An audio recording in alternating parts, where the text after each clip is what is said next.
Muy buenos días.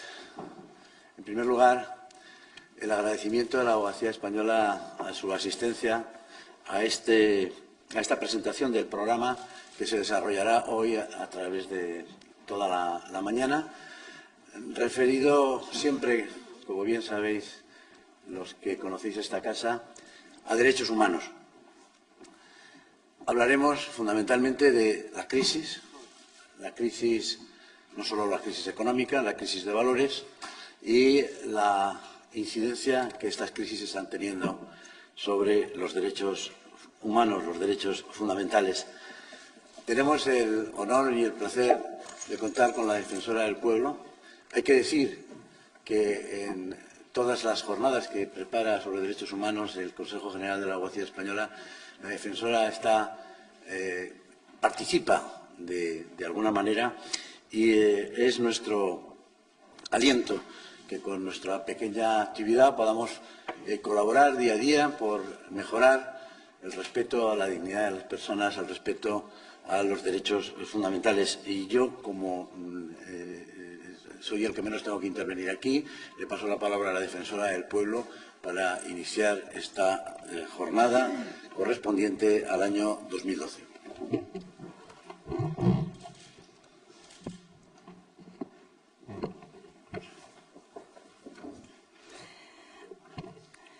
Señor presidente del Consejo General de la Abogacía y de la Fundación Abogacía Española, señoras y señores, para mí es un honor y una satisfacción poder estar unos instantes en el comienzo de estas jornadas. Fui invitada hace poco tiempo, hace unos meses, a participar en una de las debates y jornada relativa a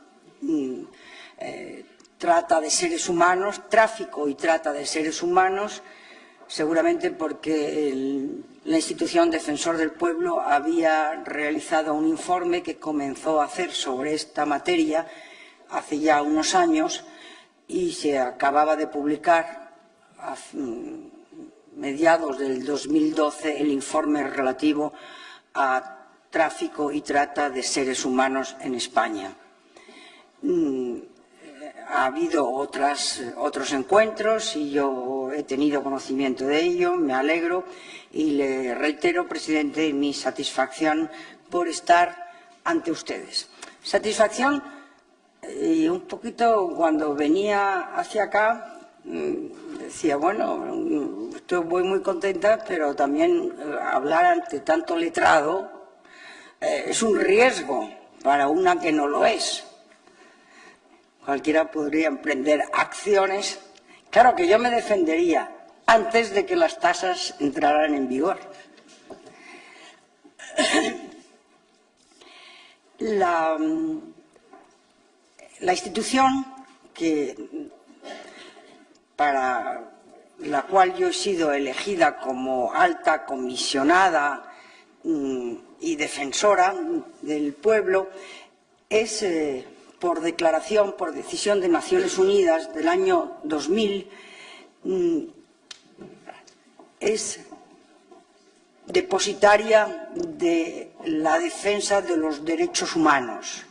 Naciones Unidas, en la última década, fundamentalmente, no solo, pero en la última década, ha impulsado en reiteradas ocasiones el que países de Naciones Unidas reforzaran su actividad y sus instituciones, sobre todo en materia de defensa de los derechos humanos. Y ha hecho varias recomendaciones al respecto. Y en el año 2000 otorga y hace recaer sobre unos cuantos países la obligación y la responsabilidad de velar por los derechos humanos. Esto ocurre con España en el año 2000 y hace pocos días, pocas semanas, le ha reiterado, porque Naciones Unidas, con el paso del tiempo, hace revisiones de cómo los países han procedido en esta materia y hace pocas semanas España y la institución Defensor han revalorizado su capacidad y ha renovado la confianza de Naciones Unidas para proseguir en la defensa de los derechos humanos tras la valoración que ha hecho Naciones Unidas de la institución. El trabajo de la institución, la eficacia de la institución, la independencia de la institución, que eso a mí me parece muy importante, el rigor de la institución y otros parámetros más. En virtud de todos ellos, le ha reiterado la confianza. Como saben ustedes, y estoy segura que conocen bien, la institución tiene por objetivo fundamental la defensa de los derechos y libertades del título primero de la Constitución, además de los derechos humanos, con letras mayúsculas, que provienen de las convenciones y principios de Naciones Unidas. En materia de defensa del título primero de la Constitución española, derechos y libertades, quizás sepan ustedes que nosotros actuamos con investigaciones de oficio a la vista de problemas que detectamos o diagnosticamos en visitas, en reuniones con colectivos, en reuniones o encuentros de cualquier índole y naturaleza. Podemos iniciar, y de hecho iniciamos, investigaciones. Una de las últimas de estos días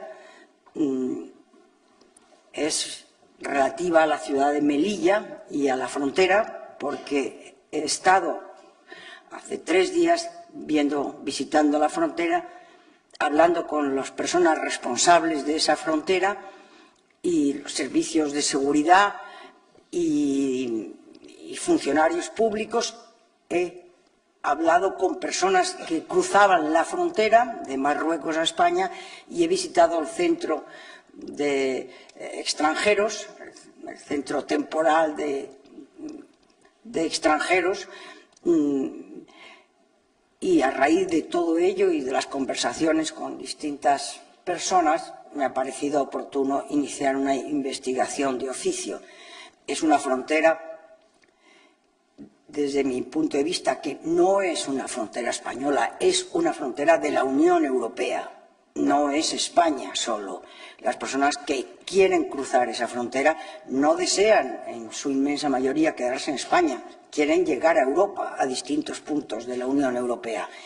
Y yo creo que la Unión Europea no tiene que tomar cartas en la situación en la que están las personas que quieren cruzar la frontera, las que cruzan la frontera y las mismas fuerzas de seguridad y funcionarios del Estado que hay ahí absolutamente sobrepasados en todos los sentidos y en algunos casos verdaderamente desmoralizados. El centro de extranjeros tiene una capacidad para 500 personas y tiene 900 personas en este momento. Ya hay que imaginarse que esa sobreocupación hace inviable el mantenimiento como desearíamos y como los mismos funcionarios españoles que están al frente desearían, que hacen el esfuerzo mayor, pero que aquello es absolutamente inviable en estas circunstancias. A mí me ha parecido que había que abrir una investigación para trasladar al Gobierno de España, pero a la Unión Europea, que la frontera del sur de la Unión Europea no puede estar en esas condiciones. Esta ha sido una de las últimas que pongo como ejemplo. ¿Qué hacemos, además de este tipo de investigaciones? Conocen ustedes muy bien la queja. ¿Qué es la queja que recibe la institución, que puede versar sobre cualquier aspecto, absolutamente cualquier aspecto de la vida cotidiana de errores de la administración, de demoras, de tardanza de la administración o las administraciones en las respuestas, o de problemas o dudas que a un ciudadano se le puedan plantear en un determinado momento. Las quejas pueden afectar a derechos humanos, pueden ser, digamos, de menor cuantía, pero de importancia siempre para el ciudadano que presenta esa queja. Yo doy especial importancia a las recomendaciones que se hacen desde el defensor, porque creo que las recomendaciones que están en nuestra ley orgánica y en nuestro reglamento son un señalar ante las administraciones problemas, visiones de ese problema, aspectos de ese problema, consecuencias de ese problema, y no suponen el enfrentamiento, no, suponen el presentar ante las administraciones determinados aspectos sobre los que no han meditado o no han recabado la suficiente información o no tienen la percepción que se puede tener desde el defensor. Yo le doy verdaderamente mucha importancia. Me parece que nosotros debemos ser una manera de trasladar determinados asuntos ante las muy diversas y tan numerosísimas administraciones como tenemos en España en este momento, dado la complejidad de nuestro Estado. Le doy mucha importancia. Mencionaré algunas de ellas nada más. Seguramente ustedes saben de algunas. En el campo, en el área tan amplia de la justicia y como consecuencia en aquellas acciones medidas ante proyectos o proyectos que están en el Ministerio de Justicia, nosotros hemos hecho varias recomendaciones, espero que hayan estado suficientemente, creo que sí, documentadas y explicadas. Una sobre el despilfarro del dinero público. Nos ha parecido que ya desde hace tiempo que esta es una materia de gran trascendencia nacional. Contener, hacer consciente a las administraciones y a las personas que están al frente de las administraciones cómo debe cuidarse el uso del dinero público, del uso del que no son más que usuarios, no son propietarios, no somos propietarios, somos nada más que usuarios o gestores de un dinero que pasa por nuestras manos y nada más. Hemos hecho varias recomendaciones pensando en la posible, o parece que están trabajando en ello, modificación del Código Penal para poder tipificar excesos en obras megalómanas para las que no hay presupuesto, no hay más que una pequeña partida, pero no hay un presupuesto desglosado para 3, 4, 5 años y hay gestores públicos, políticos que llegan a una administración y se encuentran, por ejemplo, con que hay presupuestado un polideportivo, pero han metido 2 millones de euros para una infraestructura que va a ser muy importante, pero no saben que al año siguiente necesitarían meter 4 o 6 y al siguiente 8 y al otro 10 hasta terminarlo. Esto es preciso saberlo. Cuando se acomete una obra de infraestructura de importancia, es preciso saber cuántas anualidades y el coste en cada anualidad para tener una visión de la obra completa. No vale poner nada más que el dinero para el proyecto, porque eso es un engaño y produce una enorme insatisfacción en los ciudadanos que dicen, pero esa obra se ha quedado a mitad. Y dice el alcalde, es que nosotros no contábamos con ese presupuesto. Ah, bueno, entonces aquí hay que ser un poco más cauteloso con las cosas públicas. Hay que programarlo hasta el final. Pero es que además Si es una obra de infraestructura importante, usted no tiene más remedio que hacer una evaluación del uso de esa infraestructura, de manera que no terminemos con aeropuertos sin aviones, porque es el disparate nacional y otras cosas más.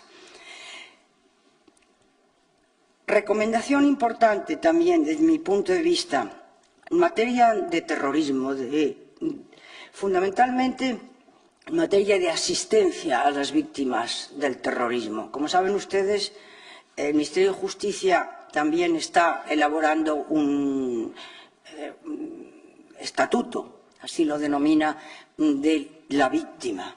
Supongo que la elaboración de este estatuto será compleja y larga, pero nosotros deseamos colaborar y aportar la versión que nosotros tenemos de la mayoría, yo creo que se puede decir de la totalidad, podría decir, de las asociaciones y fundaciones de víctimas del terrorismo, tras habernos reunido en varias ocasiones con ellas.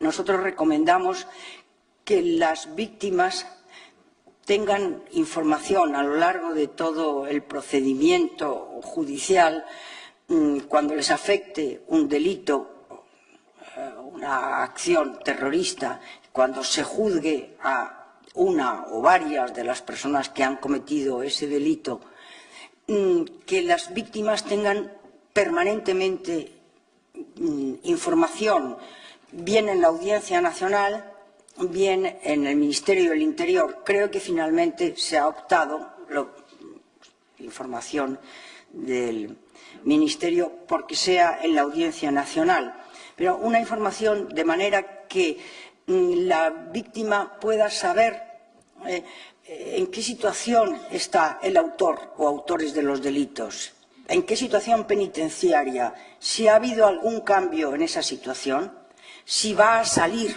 a la calle esa persona o esas personas, o cuándo se va a celebrar el juicio que a esa familia le afecta muy directamente. Porque es que se da el caso de que familias que han sido víctimas y han sufrido el terrorismo se encuentran que el juicio que a ellas les afecta se ha celebrado ya y se han enterado por los medios de comunicación y no han llegado, no han podido venir, no han podido ni siquiera optar a venir. Esto es, además del sufrimiento que ya tienen para toda la vida, además es más dolor, porque es ignorancia, es ser ignoradas por parte de la sociedad, es ser poco apreciadas, poco valoradas. Y en ese sendero, en esa senda han ido nuestras recomendaciones, apoyo y ayuda a las víctimas en diversos campos, que no voy a mencionarlos todos ahora, pero constantemente, de manera que la víctima sienta, porque nunca podrá sentir satisfacción, eso es metafísicamente, como dirán, eso es imposible per se. Una víctima de terrorismo nunca podrá decir yo estoy satisfecha, eso es un imposible, no, pero sí podrá decir yo me siento amparada, yo me siento ayudada, yo no estoy olvidada. Y ese es el sendero, o la senda, mejor dicho, de nuestras recomendaciones. Ha habido alguna de estas recomendaciones que a algunos grupos políticos, desde luego, no les han gustado. Por ejemplo, una de ellas, me lo manifestaron así cuando yo lo he expresado en el Congreso de los Diputados, una de las recomendaciones era que las personas que acrediten determinadas circunstancias y hechos y años vividos en el País Vasco y motivos por los que tuvieron que marcharse, puedan votar. Esto se argumenta y esto se explica. Hubo algún grupo parlamentario al que esto no le gustó, sino que lo reprobó. Yo lo mantengo. Me parece que las personas que han tenido que marcharse y pueda eso justificarse, comprendo que no es fácil todo el procedimiento, pero si eso llega a acotarse y a hacerse con seguridad y seguridad jurídica. Me parece que es un derecho el de poder venir a votar o de poder votar, como lo puede hacer el español o el padre del español o la familia de los españoles que hace 35 o 45 o 75 años se tuvieron que marchar o sencillamente quisieron marcharse a vivir a América Latina. Con más o por lo menos el mismo derecho me parece que tienen los españoles que se han tenido que marchar por razones de fuerza mayor del País Vasco. Pero ya le digo, esto no gustó a todo el mundo. En el área económica, ¿cuáles son nuestras recomendaciones? Pues ustedes se las imaginan, seguro. Mencionaré las dos últimas y las que tienen más proyección o más interés en este momento. La modificación de los procedimientos para desahuciar, para lanzar a una familia fuera de su domicilio por impago de la deuda.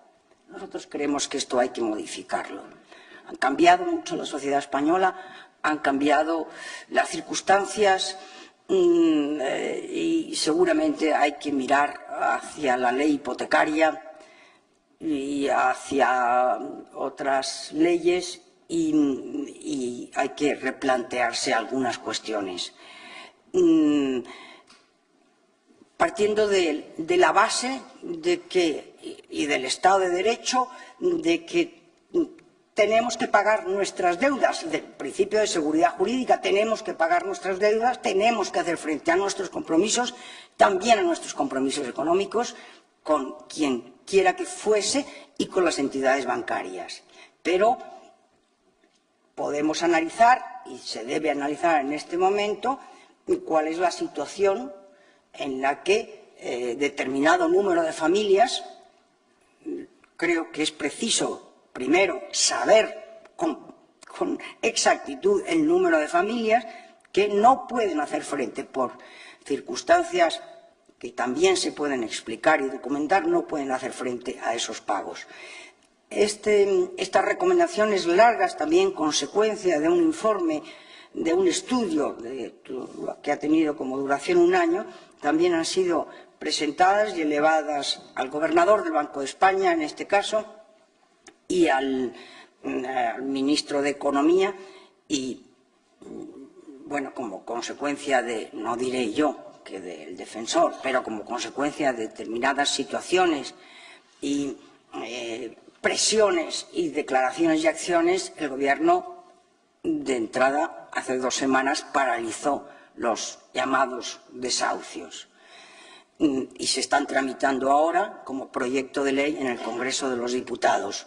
A mí me parece que eso ha sido una buena medida. Seguramente la paralización no era suficiente, pero es que mejor que nadie saben ustedes que en una noche no se puede modificar la ley de enjuiciamiento civil, ni se puede modificar la ley hipotecaria, ni en una noche ni en una semana. Eso sería una locura, ¿no? Con lo cual, a mí me parece bien que se haya tomado esa medida de paralización y, a continuación, con un trámite de urgencia, estudiar las necesidades actuales de un X número de familias españolas que no pueden y pueden justificar el no poder hacer frente a los pagos debidos. Entre otras cosas, una de las razones que sí señalábamos es el incremento, el aumento desmedido de los intereses de demora, que pasan de un 3% a un 33% en cuestiones de pocos meses, y eso hace inviable cualquier salida para una familia que no pueda hacer frente no ya a los intereses, sino a lo que le queda del pago de la hipoteca.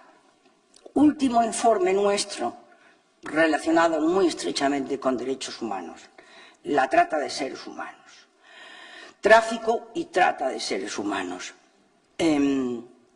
Esto es un trabajo que se hace en la institución como consecuencia de una acción policial que tiene lugar en el año 2008. Hay una redada policial en Madrid en la que se capturan, se detienen a muchas personas, varios cientos de personas, mayoritariamente mujeres. Y empiezan las investigaciones y dos ONGs, fundamentalmente una ONG se dirige al defensor diciéndole, atención, en esas detenciones, entre esas detenciones hay varios tipos de mujeres que no son personas en situación irregular, sino que son personas, además de en situación irregular, son víctimas de trata de seres humanos. Y ahí empieza la investigación. Se hacen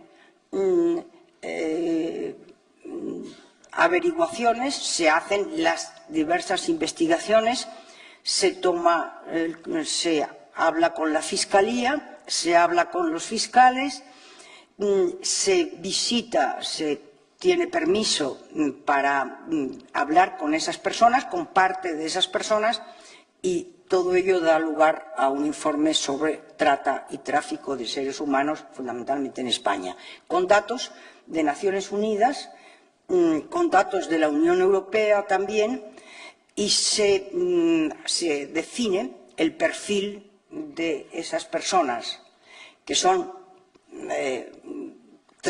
que deben ser tratadas, desde nuestro punto de vista, fundamentalmente como víctimas. Hay una vulneración de unos derechos, por supuesto, pero esas mujeres deben tener el trato de víctimas y de eso nosotros debemos ocuparnos. Todas las instituciones relacionadas y organismos han colaborado.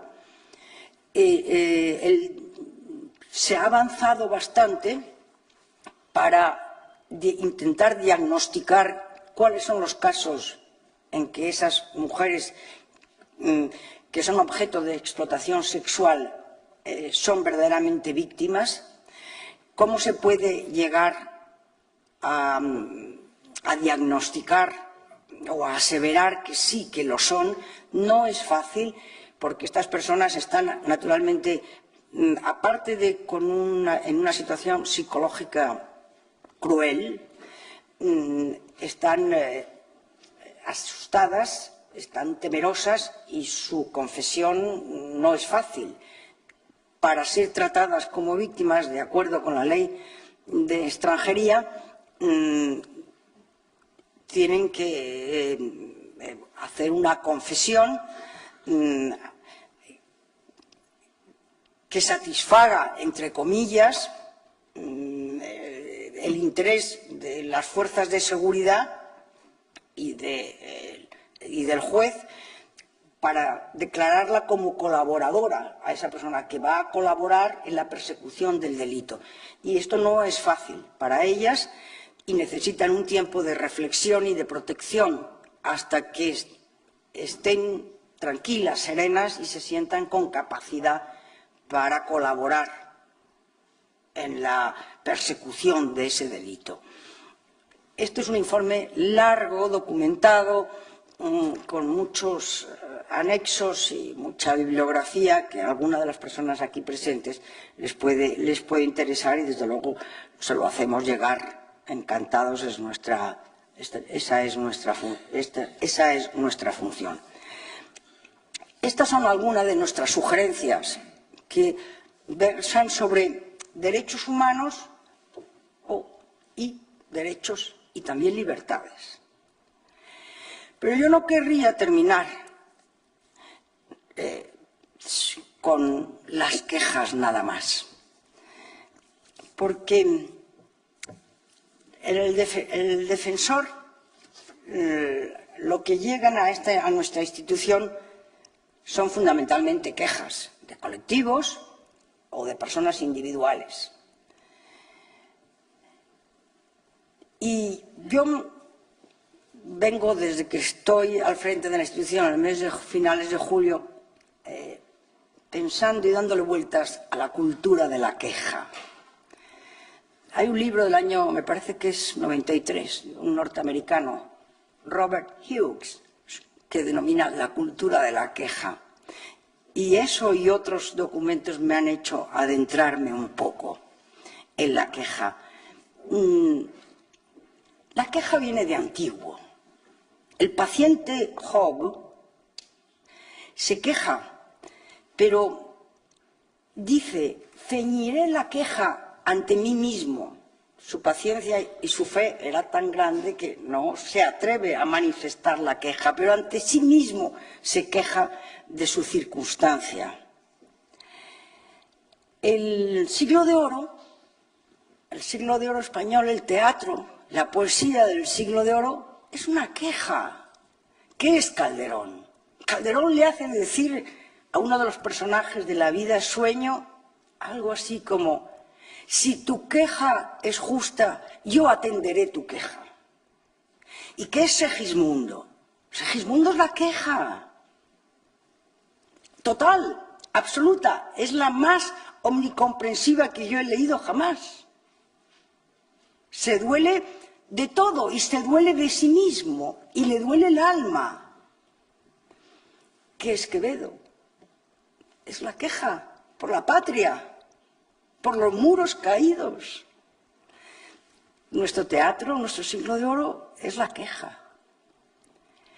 Pero viniendo a más acá, al mundo actual, a la edad contemporánea, ¿qué ha sido Mandela? Mandela ha sido la queja.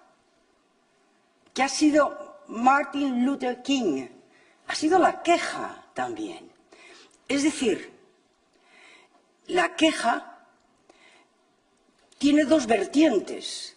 Una que se queda en el lamento nada más, en el malestar que se exprime, que se expulsa, y otra que, conducida de una determinada manera, produce efectos para la sociedad, a mí me parece que positivos, avances positivos. Fuera el racismo, fuera el sexismo, mejora de los derechos de los consumidores, de los usuarios, de las entidades bancarias, de los vecinos, etcétera, etcétera. Es decir, creo que la queja ante cualquier índole de derechos puede dar satisfacción y construye, y es positiva, y construye, y ayuda. Y en este momento, a mí me parece, y con esto, presidente, termino, porque si no va a ser largo para ustedes, yo creo que ese es nuestro camino. Yo creo que tenemos que sostener lo que hemos logrado en España.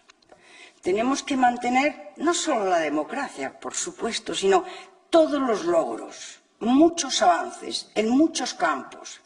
Y no vale el derribo por el derribo. No vale todo frente, todos contra, todos... No, no. Yo creo que debemos tener momentos de reflexión, de serenidad, de diálogo, de acuerdos, de consenso. Yo era mucho más joven, participé modestamente en los años de la transición y vi acuerdos, y vi logros, y vi consensos, y vi buena voluntad, y vi como consecuencia de eso y del empuje de los españoles, vi y viví la democracia. Y yo creo que esa es nuestra senda y que ese es nuestro camino.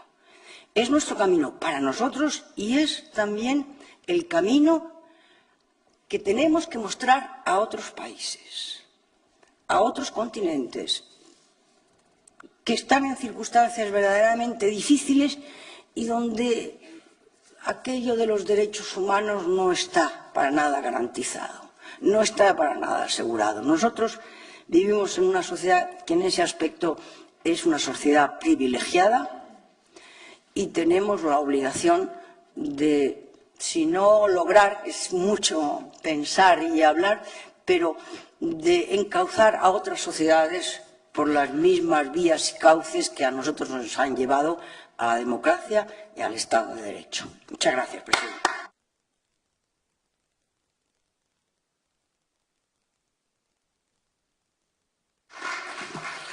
No te preocupes, ha sido largo, pero muy interesante.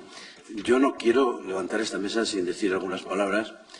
Primero, de satisfacción y orgullo de que las investigaciones que está llevando a cabo el Defensor del Pueblo, la institución del Defensor del Pueblo, coinciden exactamente con los seminarios que ha desarrollado la abogacía durante este año 2012.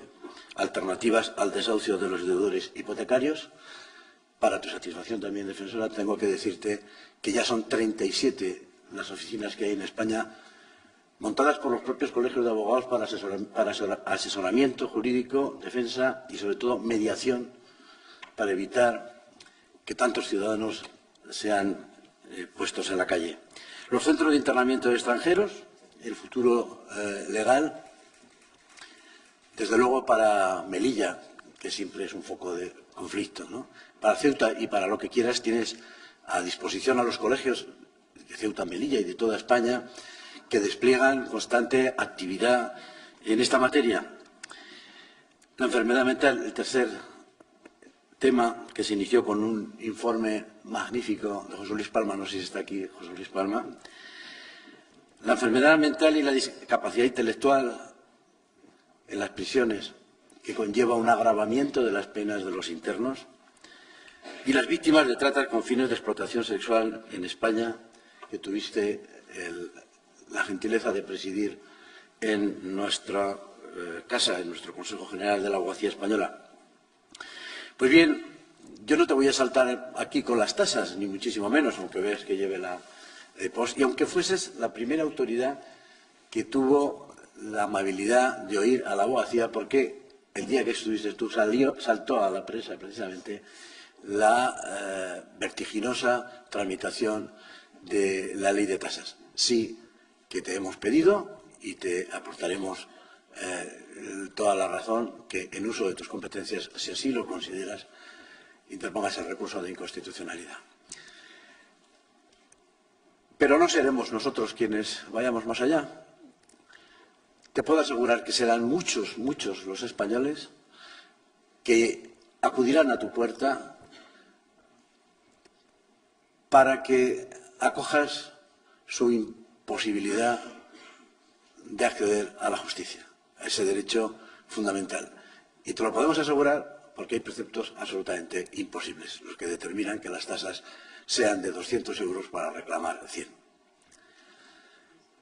Pero dicho esto, como digo, la abogacía española se siente siempre muy orgullosa de estar al lado de la defensora, en este caso del pueblo, ofreciendo esa colaboración público-público y público-privada que muchas veces se escapa al conocimiento como consecuencia de que la ciudadanía todavía no distingue muy bien qué son instituciones de la abogacía o qué es la abogacía profesional en sí misma, ¿no? Yo quiero recordar, como ejemplo de colaboración, por ejemplo, en materia de extranjería, hace ya bastantes años, la alcaldesa de Zaragoza, hoy presidenta del Gobierno, me llamaba para pedir auxilio del Colegio de Abogados a ver qué podíamos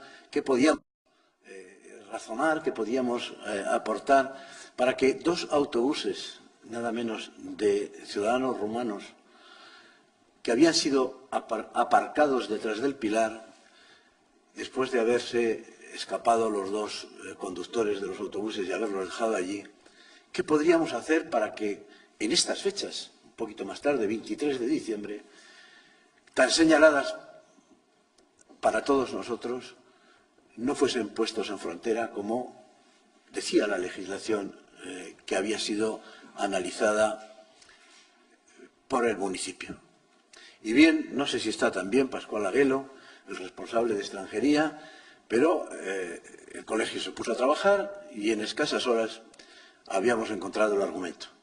El argumento era formular la denuncia correspondiente, evidentemente, ante el juzgado de guardia y proponer de testigos, porque eran los únicos testigos de la autoría del delito, a los ocupantes y familiares y niños que viajaban en aquel autobús.